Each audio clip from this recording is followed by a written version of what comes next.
Nama saya Andres Levander Herdanatra dari SD Mardiwana Bogor, kelas 5. Hari ini saya akan menceritakan sebuah cerita rakyat berasal dari Kalimantan Barat yang berjudul Legenda Batu Menangis.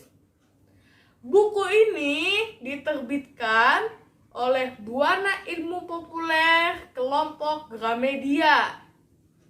Buku ini ditulis oleh Dianka, pengalih bahasa oleh Dono Sunardi, dan ilustrasi oleh Arkan Studio. Seperti ini ceritanya. Pada zaman dahulu kala, hiduplah seorang ibu dengan anak perempuannya yang bernama Darmi. Ayah Darmi telah meninggal sejak Darmi masih kecil. Dahulu mereka hidup berkecukupan. Namun setelah ayah Darmi meninggal, ibu Darmi harus bekerja keras di ladang untuk memenuhi kebutuhan hidup mereka. Darmi tidak mau membantu ibunya. Dia selalu memiliki alasan untuk menolaknya. Seperti pada suatu hari, ibu Darmi hendak memanen singkong di halaman rumahnya. Ibu Darmi meminta tolong kepada Darmi.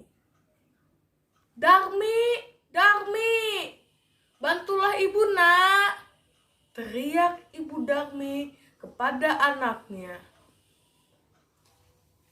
Darmi membuka jendela kamarnya. Dengan wajah yang masam, dia berkata, "Tidak mau, Bu.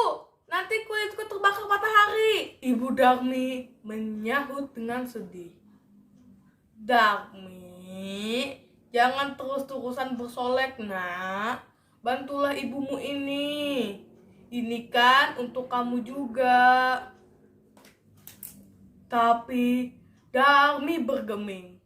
Dia tetap menyisir rambutnya sambil bersenandung. Keesokan harinya, ibu Darmi hendak melanjutkan panen singkongnya di ladang.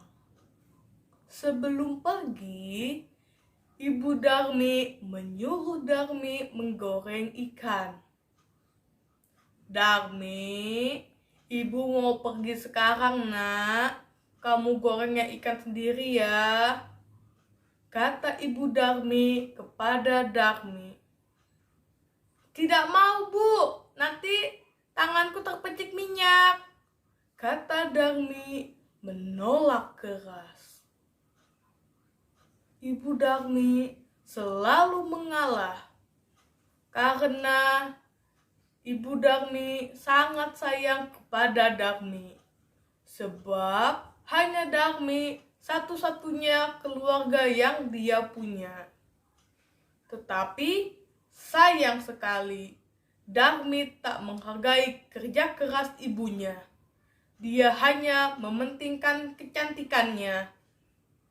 Darmi pun tidak peduli dengan kulit ibunya yang makin gelap, karena setiap hari terpapar sinar matahari saat bekerja di ladang. Darmi pun tahu jika ibunya mempunyai uang hasil penjualan panen singkong. Maka Darmi segera meminta uang kepada ibunya untuk membeli baju. "Bu, besok aku mau ke pasar. Semua bajuku sudah jelek. Aku mau membeli baju baru," kata Darmi kepada ibunya. "Darmi, bajumu masih banyak, nak, dan masih bisa dipakai," kata ibu Darmi kepada Darmi. "Bu, bajuku sudah kuno. Aku mau beli baju baru," kata Darmi kepada ibunya. "Baiklah, besok kita ke pasar ya, nak." Ibu Darmi pun mengalah. Dia tidak mau Darmi marah kepadanya. Keesokan harinya, mereka berdua pergi ke pasar. Di sepanjang perjalanan, banyak orang yang mengagumi kecantikan wajah Darmi. "Bu, ibu beruntung sekali punya anak secantik ini," kata seorang wanita yang berjalan berpas-pasan dengan mereka. Darmi melotot kaget. "Dari mana dia tahu kalau ibu adalah ibuku?" tuduh Darmi kepada ibunya. Ibu Darmi hanya bisa menghela nafas. "Bukankah kamu adalah anakku? Wajah kita kan mirip, Nak," kata ibu Darmi menjawab tuduhan dari anaknya. "Berbeda, Bu, wajah kita tidak mirip. Coba ibu lihat ini."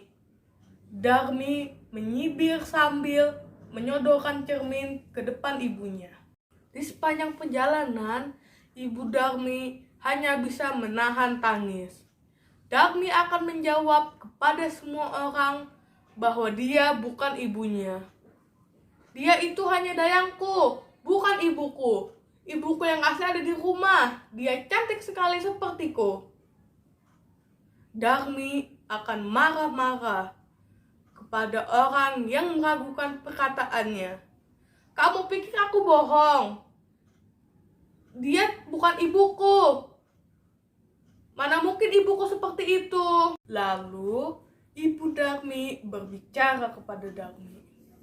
"Darmi, ibu akan berjalan di belakangmu saja ya, Nak, supaya kamu tidak malu." Darmi pun berjalan di depan ibunya sambil berjalan menuju kios pakaian. Ibu Darmi menunggu dengan sabar di luar kios pakaian tersebut. "Anakmu cantik sekali ya, Bu," kata pemilik kios kepada ibu Darmi. Ibu Darmi tersenyum dan mengangguk. "Iya, anakku sangat cantik. Aku sangat menyayanginya." Darmi pun yang mendengar percakapan tersebut langsung marah dan kaget. "Kenapa sih semua orang menduga dia adalah ibuku? Ibuku yang asli ada di rumah," teriak Darmi mengagetkan pemilik kios. Darmi begitu kesal dan langsung meninggalkan kios tersebut. Ibu Darmi tergopoh-gopoh mengincar Darmi. "Darmi, tunggu ibumu, Nak. Kenapa kamu begitu marah? Kamu kan memang anak ibu. Ibu yang mengandung dan melahirkanmu, Nak. Kenapa kamu tidak mengakui aku adalah ibumu?" kata ibu Darmi mencoba menyadarkan Darmi. Darmi tak sadar jika ibu Darmi terjatuh saat ibu Darmi mengejar Darmi. "Darmi, tolong ibu, Nak. Kaki ibu sakit," teriak ibu Darmi kepada Darmi. Tetapi Darmi tidak mendengar teriakan ibu Darmi karena dia sudah berjalan terlalu jauh. "Ya Tuhan, ampunilah anakku ya Tuhan. Dia lupa bahwa aku ini adalah ibunya. Ampunilah dia ya Tuhan." Doa ibu Darmi sambil menangis terseduh. Tiba-tiba Darmi mendekat. Ibunya senang. Ibunya pikir Darmi datang untuk menolongnya. Tetapi dugaannya salah. "Ibu, cepat dong jalannya. Kenapa ibu lama sekali?" perintah Darmi dengan kasar. "Hei, Nak, jangan kasar. Dia kan ibumu," kata orang-orang kepada Darmi. "Apa? Ibuku? Dia bukan ibuku. Aku tidak mau dilahirkan oleh wanita seperti itu," sahut Darmi. "Hati-hati dengan ucapanmu itu, Nak. tegur seseorang kepada Dharmi. Dari itu pun langsung menarik tangan ibunya untuk meninggalkan kerumunan. Tiba-tiba langit yang awalnya menjadi cerah menjadi gelap dan hujan pun turun. Awalnya rintik-rintik, tapi lama-lama menjadi deras. Menyambar-nyambar dan suasana semakin mencekam. Ayo nak, kita harus buru-buru. Kenapa kamu diam saja? Teriak Ibu Dharmi kepada Dharmi.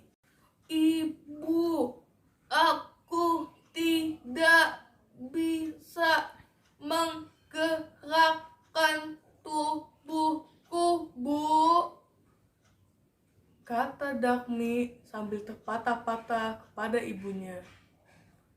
Ibu, maafkan semua kesalahanku ya, Bu.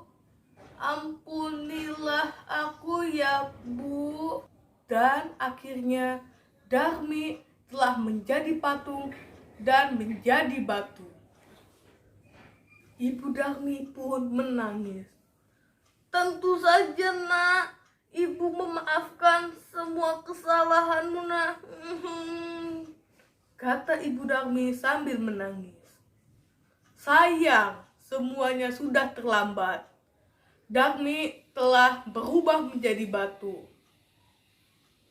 Ibu Dharmi hanya bisa memeluk batu Dharmi tersebut. Lama-kelamaan, batu tersebut mengeluarkan air mata. Ternyata, air mata tersebut adalah air mata penyesalan dari Dharmi. Sampai sekarang, batu tersebut masih ada di Kalimantan Barat. Batu tersebut dinamakan batu menangis. Demikian cerita batu menangis dari saya. Pesan moral cerita ini adalah mungkin ibu kita bukan ibu yang sempurna, tetapi kita jangan pernah malu untuk mengakui ibu kita sebagai wanita terhebat dalam hidup kita. Pasti dalam setiap doa ibu akan terselip doa yang sempurna untuk anaknya. Terima kasih, sampai jumpa, dadah.